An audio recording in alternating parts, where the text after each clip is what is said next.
history stories you have never heard. Three black men, Thomas Moss, Calvin McDowell, and William Henry Stewart, opened the People's Grocery Company in Memphis, Tennessee, challenging a white-owned grocery store's monopoly in the local black community. Their business success threatened the racial order and economic interests of white businessmen. Amidst rising tension, a small fight between black and white children escalated into a larger conflict between black and white men. White men accused the People's Grocery of being a hub for black men planning attacks on white residents, a pretext to target the store. When a white mob attacked, shots were exchanged, and Moss, McDowell, and Stewart were lynched. Thomas Moss's last words were, "Tell my people to go west. There is no justice for them here." His friend, Ida B. Wells, echoed this sentiment in an editorial urging black residents to leave. Over 6,000 African Americans left Memphis in response.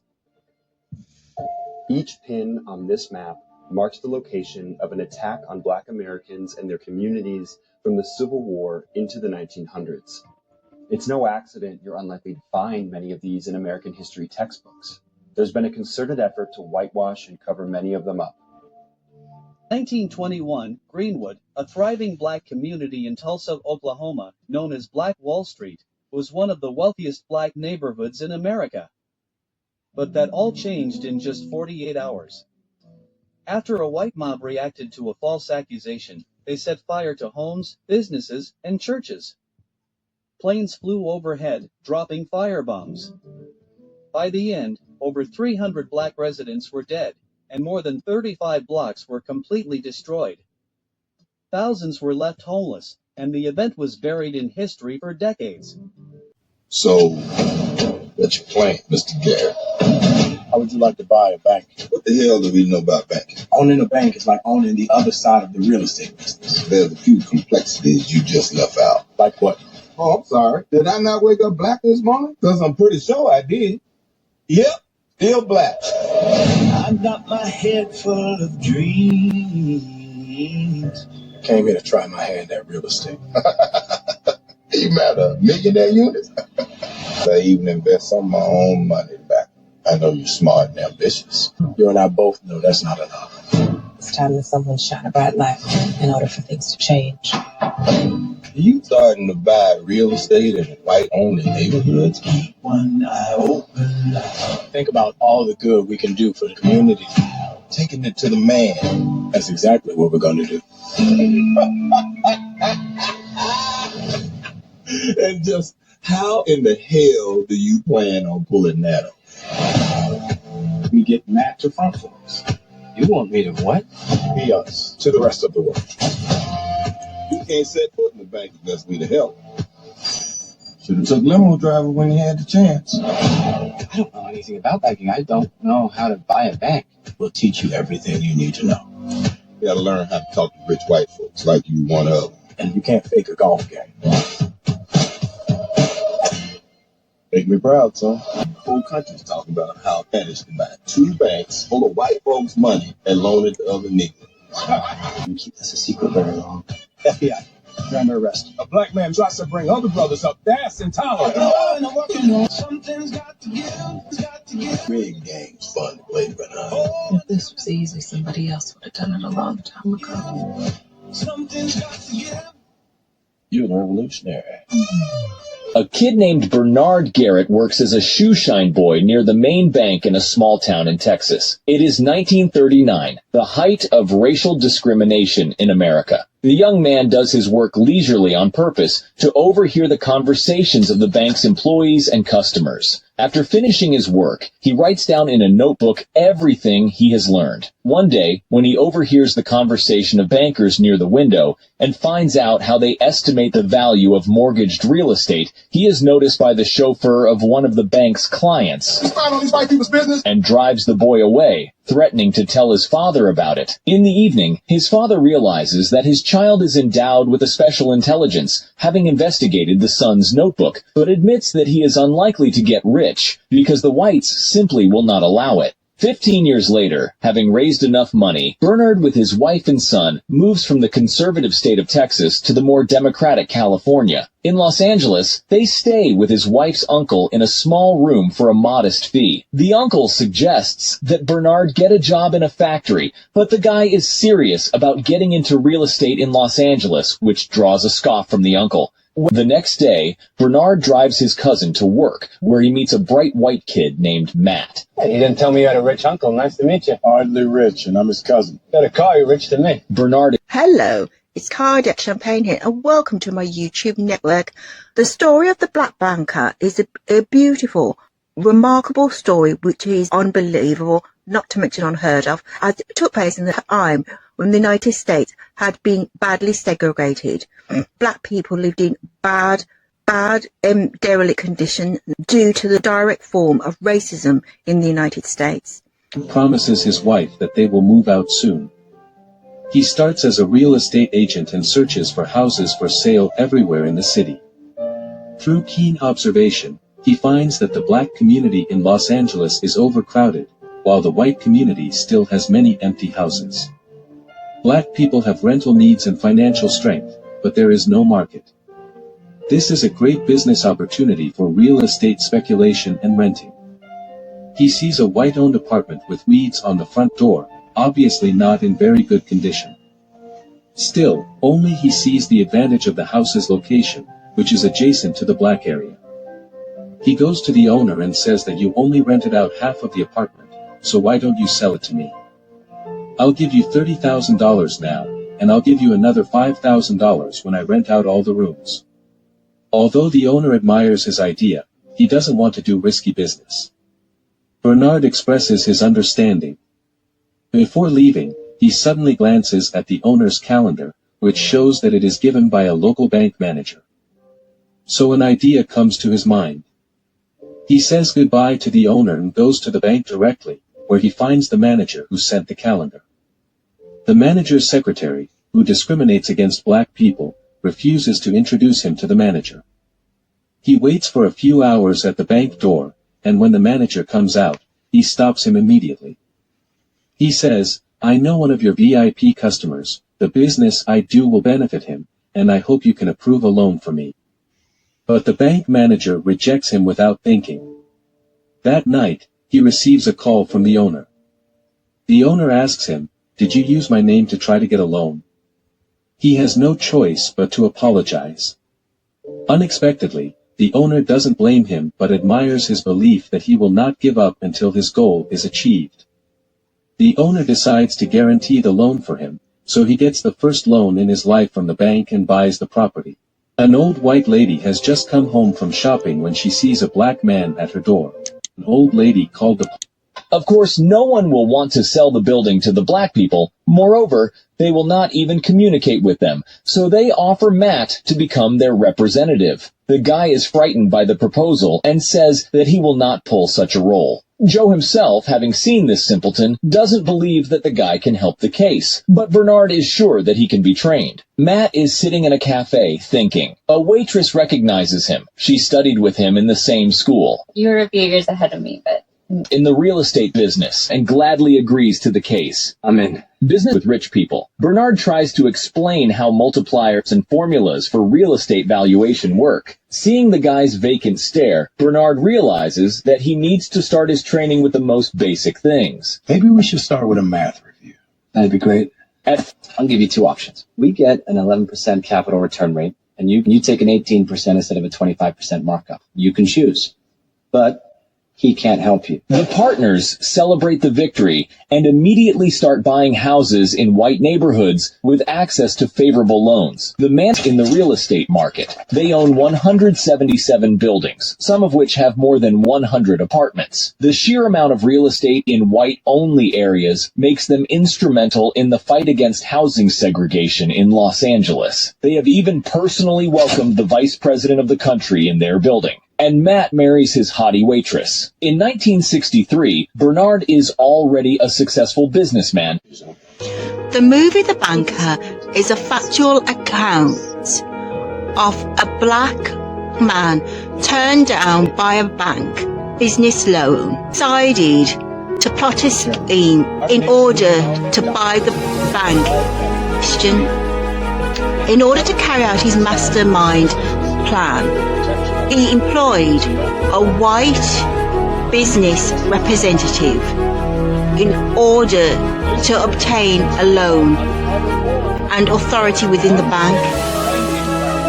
The plan badly failed as the white business representative double-crossed the black banker, and as a direct result, the black shareholder ended up being sentenced to prison and spending a hard sentence confounded into prison.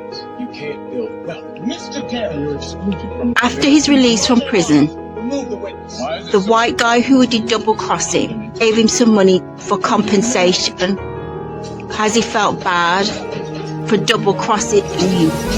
As he had double crossed the black banker. As a direct result, there's a bad twist in the story, and the black banker went to prison. At the end, the white candidate gives the black banker some money to compensate for the fact that he had double-crossed him. It's not all bad and doom and gloom, as the black banker manages to secure a deposit on a property in a white suburban area, which challenges active racial segregation. In 1931, 9 African-American teenagers, known as the Scottsboro Boys, were falsely accused of raping 2 white women, Victoria and Ruby, on a train in Alabama. The accusation followed a racially charged fight where the white men involved blamed the black teenagers. Upon arrival in Paint Rock, Alabama, the boys were arrested and faced an angry mob. To avoid their charges, Victoria and Ruby falsely accused the boys of rape. Despite minimal acquaintance, the boys were tried in Scottsboro, Alabama, gaining national attention. On April 9, 1931, 8 were sentenced to death, while the youngest, Roy Wright, was granted a mistrial. Following national protests, the U.S. Supreme Court overturned the convictions in 1932, citing inadequate legal representation. Black history. Lawrence C. Jones, born in 1884, was part of a family of educators. After graduating from the University of Iowa in 1908, he chose to work in Rankin County, Mississippi, where 80% of the population couldn't read or write. In 1909, he started Piney Wood School with just $2 and 3 students, teaching in an abandoned building. With land donated by a formerly enslaved individual and support from businesses, Piney Woods became an official school in 1913. A key supporter was Captain Asa Turner, a Civil War veteran who contributed significantly. In 1918, Jones faced a dangerous crowd, but was able to calm them with his powerful speaking since them to support his school. Today, Piney Wood School is the largest historically black boarding school in the U.S., carrying on Jones's legacy of education. Day is a direct continuation of Black History Month, and we want to focus on the bad atrocities of race massacres in the United States. Also, the true factual account of a black woman. A black had been badly violated by a medical team in the United States underneath the time racial segregation, underneath the act of racial segregation, when she had ovarian cancer. They took stem cells, and the stem cells are hers. Miracle elixir of healing helped cure cancer and other uncurable illness. Her stem cell was stolen, and not only was a bad violation of human rights, it was on the grounds of race. Her, as the woman was black, why the United States government could get away with it. Oprah Winfrey starred in a movie, and I wanted to educate the British public on the black woman named Henrietta Lacks. Sent from a cervical cancer patient named Henrietta Lacks. Cells are the first immortal human cell line ever grown in culture. They have revolutionized medical research. HeLa cells were taken in 1951 without consent from a cervical cancer patient named Henrietta Lacks. The cells were unique. They could divide indefinitely. Usually human cells only divide around 50 times before dying, but not HeLa. They continue multiplying rapidly forever. This immortality lets scientists grow endless amounts of HeLa for experiments. No other cell line grows as well. This new HeLa cell line led to breakthroughs like polio vaccine creation and testing cancer drugs.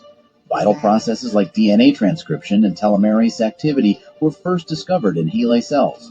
These cells also enabled mapping human chromosomes and major advances in cloning, cell biology, and genetics. However, Henrietta Lacks and her family were not consulted or compensated for the use of her cells.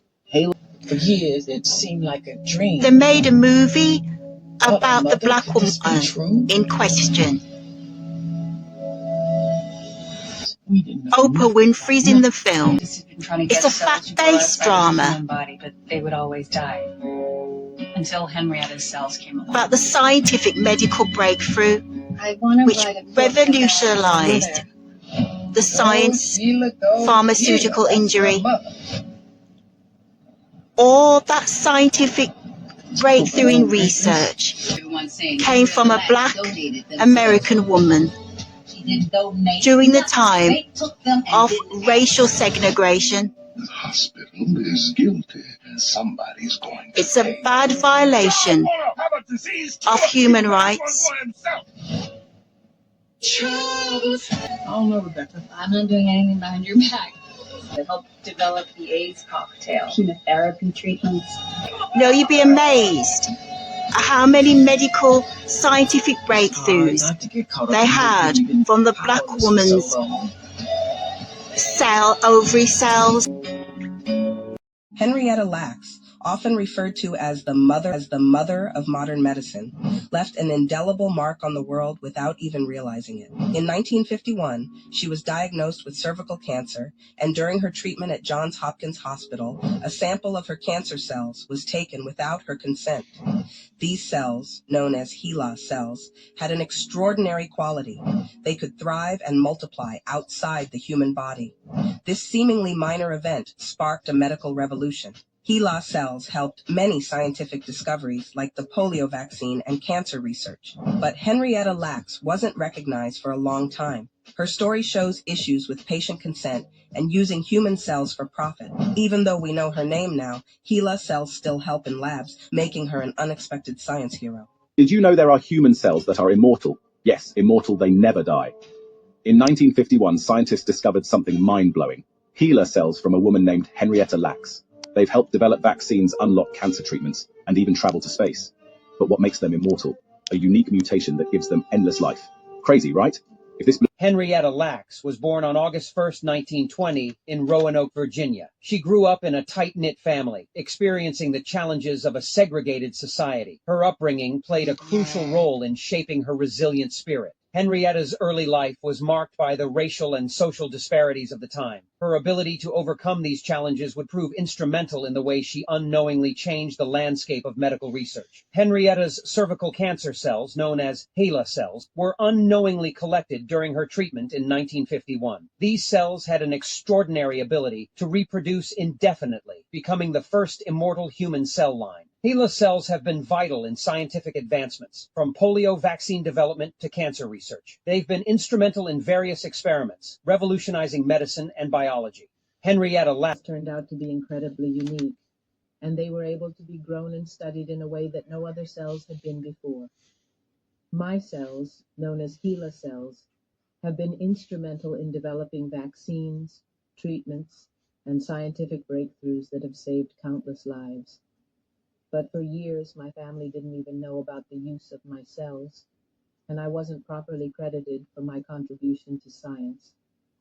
My story shed light on issues of medical ethics, patient consent, informed consent, and helped to change the way we think about medical research and patient rights. In 1972, the importance of black doctors became more evident as they played a crucial role in addressing racial health disparities in the U.S. Historically, black patients faced significant discrimination within the healthcare system, resulting in inadequate treatment and mistrust. Black doctors helped bridge this gap by offering culturally sensitive care and advocating for equal access to medical services. The civil rights movement of the 1960s also brought attention to systemic racism in healthcare. By 1970, 1972, black physicians were leading efforts to reform healthcare policies and improve conditions in underserved communities. They contributed to public health awareness, helped dismantle discriminatory practices, and were vital in the push for affirmative action in medical schools, ensuring more opportunities for future black medical professionals. The significance of black doctors extended beyond the clinic. They became leaders in the community, role models for aspiring professionals, and voices for social justice in healthcare. No, he definitely cared a lot about black history. It's badly emotional to talk about the massacres. In 1921, a mob of 10,000 whites descended on the Greenwood district of Tulsa, Oklahoma, then the richest black neighborhood in the entire United States. Hundreds of black residents were murdered in what became the deadliest massacre on American soil since the Civil War.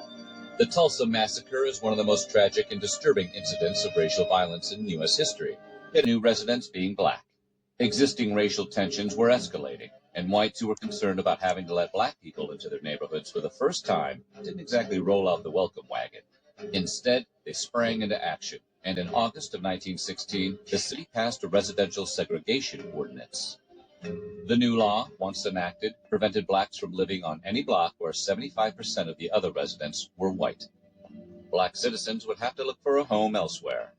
The black district of Tulsa was called Greenwood. Despite legal segregation, the neighborhood and its population thrived. Greenwood had 2 independent newspapers and was filled with black-owned businesses, including the largest black-owned hotel in the country. Booker T. Washington was so impressed with Greenwood.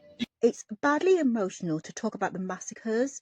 No racial group should be forced to endure that bad degree of degradation. It's brutal violence against the black community. And the United States government is bad because there was no law, no legal legislation protecting the black American subjects, not like in Britain. Even if you turn back the time in the Second World War, prior to Second War and after Second War, Britain's always had illegal laws protecting black subjects, not like in the United States, and that is bad. So any graphic, atrocious, brutal, violent act can be enforced directly on a black subject in the United States, and no criminal justice will come of it, and there's no law. There's no law not prohibiting it. That is wrong. And in order for certain laws, human rights laws, to be directly enforced in the United States Constitution, which is wrong. That's the definition of badly degrading and dehumanizing someone on the grounds of race. And I think that's totally wrong. May 30th, 1921, when a 19-year-old shoeshiner named Dick Rowland entered the Drexel Building, an office located at 319 South Main Street in Tulsa. He needed to use a public bathroom, but because he was black, segregation laws restricted him to using facilities located at the top of the building.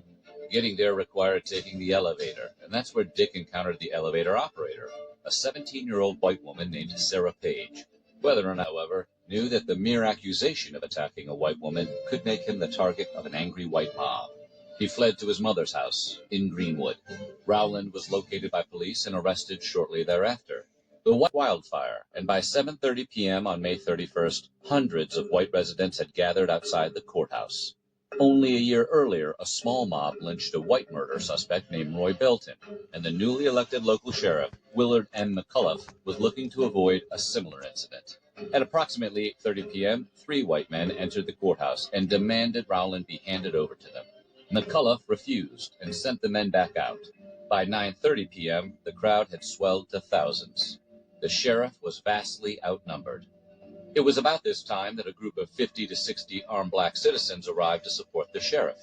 He turned down their offer, but their arrival had prompted many of the white citizens to head home for their own guns. Some even attempted to steal arms from a nearby National Guard armory. At 10 p.m., a second group of armed black citizens arrived to support the sheriff, but were turned away as well. As they were leaving the courthouse, a white man approached a black war veteran, calling him a racial slur, and tried to take his gun. A shot rang out, and then all hell broke loose. It began to fire, but the small group of black citizens was outnumbered 20-1, and they retreated towards Greenwood. The gunfight followed them the whole way, and the whites used it as an excuse to massacre innocent black citizens. Black History Facts You Won't Learn Anywhere Else, Part 2. Elizabeth Keckley, born into slavery in the Piedmont region of Virginia, was taken by her enslavers to North Carolina. She shared her story in her book, Behind the Scenes, 30 Years a Slave and 4 Years in the White House, published in 1868, where she recounted her hardships. Later, Keckley became a successful dressmaker and trusted confidant to First Lady Mary Todd Lincoln. In 1826, 2 students at the University of Virginia were involved in the assault and mistreatment of a 16-year-old enslaved girl, as detailed by historian Alan Taylor in Thomas Jefferson's Education. In 1792, a Virginia enslaver named B. Talbot made a deal with an enslaved woman named Jenny, promising her freedom and that of her 6th child if she bore him 5 children. These stories uncover the harsh realities faced by enslaved women and their resilience amidst great suffering. Thank you for watching my beautiful presentation on Black history, and if you want, subscribe, hit the notification bell and click the like button. I'll see you in the next episode of Black History Month.